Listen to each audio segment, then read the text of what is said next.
سبحان اللہ، تمہاری جنت انہی کے قدموں میں ہے۔ تو یہ مسلمانوں کی زندگی ہے، اور رشتوں کی یہ قدر ہے، اور رشتوں کی یہ عظمت ہے۔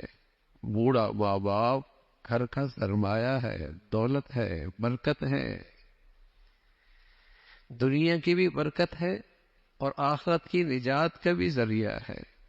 آپ علیہ الصلوۃ والسلام نے فرمایا، والدین کے ساتھ حسن سلوک کرنے سے، ان کی خدمت کرنے سے، ان کا جی خوش کرنے سے اس دنیا میں بھی آدمی کے رزق میں برکت ہوتی ہے، آدمی کے رزق میں اضافہ ہوتا ہے۔ بعض نیکی ایسی ہوتی ہیں جس کا بدلہ اس دنیا ہی میں ملتا ہے، جیسے ماں باپ کی نافرمانی اور ماں باپ کو تکلیف دینا، یہ وہ جرم ہے کہ مرنے سے پہلے آدمی اس کا اثر ضرور دیکھتا ہے اپنی زندگی، مرنے سے پہلے اس کی سزا اپنی زندگی میں ضرور دیکھتا ہے۔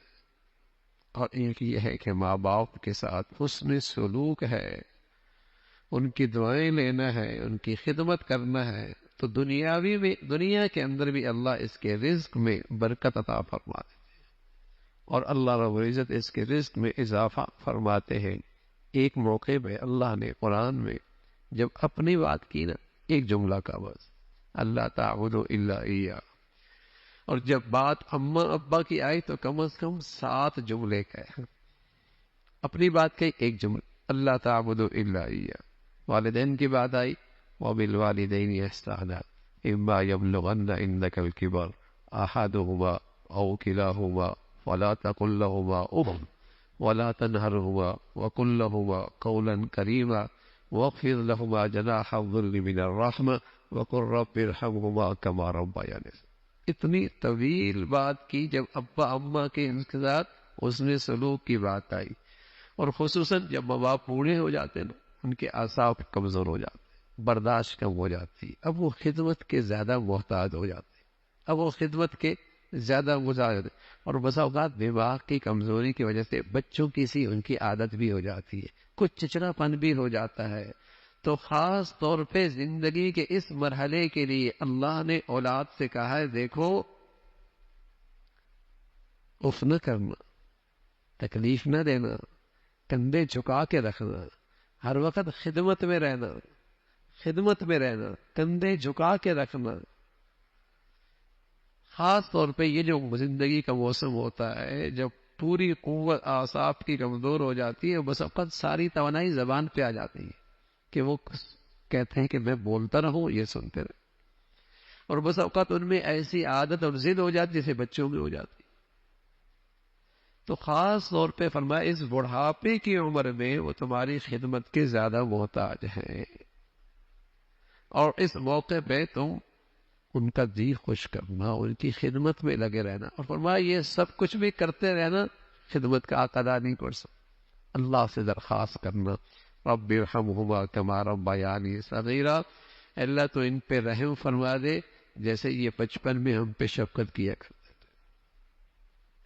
تو ماں باپ سرمایہ ہے، دولت ہے، ان کی خدمت کی سعادت مل جائے، ایسی اولادیں بڑی خوش نصیب ہوتی، بڑی خوش نصیب ہوتی ہے۔ ماں خدمت کی زیادہ محتاج ہوتی ہے، اور باپ کا حق عزت کا زیادہ ہے۔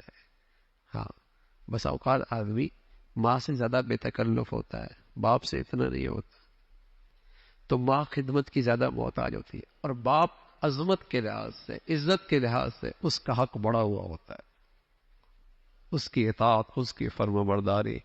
ایک بات اور بھی ہے، جب ابا اماں کی آپس کی بات میں رائے مختلف ہو، اماں کچھ اور کہہ رہی ہے، ابا کچھ اور کہہ رہا ہے، اور وہ کام جائز ہے، حرام نہیں، ناجائز بات یہ بھی نہیں کہہ رہی، ناجائز بات یہ بھی نہیں کہہ رہی، اب اولاد کس کی مانے؟ اب اولاد کس مانے؟ تو حکم ماننے میں باپ کا حق پہلے ہے، باپ کی مانے، اس لیے کہ اس موقع پہ عورت کو بھی شوہر کی ماننی ہے، اس موقع پہ بیوی کو بھی شوہر کی ماننی ہے، اس موقع پہ اولاد کو بھی باپ کی ماننی ہے۔ حکم ماننے میں باپ پہلے ہے، خدمت میں ماں زیادہ محتاج ہے۔ میں عرض کر رہا ہوں ایک ہی بات ہے، ماں بھی گناہ کی بات نہیں کر رہی، ابا بھی گناہ کی بات نہیں کر رہا، لیکن دونوں کی رائے مختلف ہے۔ اولاد ابا کی مانیں گی، اس لیے کہ یہ گھڑی ایسی ہے کہ بیوی کو بھی شوہر کی ماننی ہے۔ خدمت میں ماں زیادہ محتاج ہے۔ آپ علیہ الصلوۃ والسلام سے پوچھا کہ یا رسول اللہ مجھ پہ سب سے زیادہ حق کس کا ہے؟ فرما ماں کا، فرما ماں کا، فرما پھر ماں کا، فرما پھر باپ کا۔ تو خدمت میں وہ زیادہ محتاج ہے۔ ظاہر ہے اس کی زندگی کی ضروریات شوہر کے ذمے ہوتی ہے اور اولاد کے ذمے ہوتی ہے، وہ خدمت کی زیادہ محتاج ہوتی ہے۔ تو عزت میں، حکم ماننے میں باپ ہے، احترام میں باپ ہے، خدمت میں ماں زیادہ محتاج ہے، لیکن وہ اولادیں بڑی سعادت مند ہوتی ہے جو باپ کو بھی پورا حق دیتی ہے اور ماں کو بھی پورا حق دیتی ہے، اور اس موقع بڑا آزمائش کا موقع آتا ہے، بیوی کو بھی پورا حق دیتے ہیں۔